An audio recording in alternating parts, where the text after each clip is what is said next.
June 17, June 18 సోమవారం మరియు మంగళవారం నిర్జల ఏకాదశి. ధర్మరాజు ఒకరోజు నిర్జల ఏకాదశి గురించి తెలియజేయాల్సిందిగా వ్యాస మహర్షిని కోరాడు. వ్యాసుడు, జ్యేష్ఠ మాసంలోని 2 పక్షాలలోని ఏకాదశి నాడు భోజనం చేయకు, ద్వాదశినాడు స్నానాదికాలు పూర్తి చేసి బ్రాహ్మణ సంతర్పణ చేసి భోజనం చేయమని చెబుతుండగానే ఈ విషయం వినిన భీముడు, మా తల్లి కుంతి అన్న ధర్మరాజు, ద్రౌపది, అర్జునుడు, నకుల, సహదేవులంతా కూడా ఏకాదశి నాడు ఉపవాసం చేస్తారు. కాని నేను మాత్రం ఆకలికి తాళలేక సంవత్సరానికొకమారే ఉపవాసం చేస్తాను. నాకు ఏ వత్రంతో స్వర్గలోక ప్రాప్తి కలుగుతుందో అటువంటి ఏకాదశిని గురించి ఉపదేశించమని కోరుతాడు. వ్యాసులవారు, ఓ భీమసేన, జ్యేష్ఠమాసంలో సూర్యుడు వృషభ రాశి నుండి మిథున రాశిలోకొస్తాడు.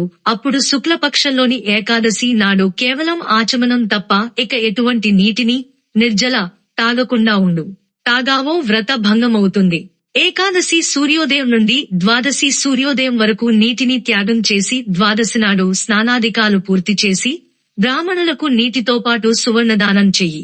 తర్వాత జితేంద్రియులైన బ్రాహ్మణులతో కలిసి భోజనం చెయ్యి.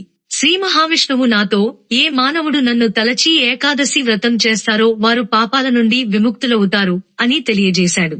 ఏకాదశి వ్రతం చేసిన వారికి స్వర్గం ప్రాప్తిస్తుంది.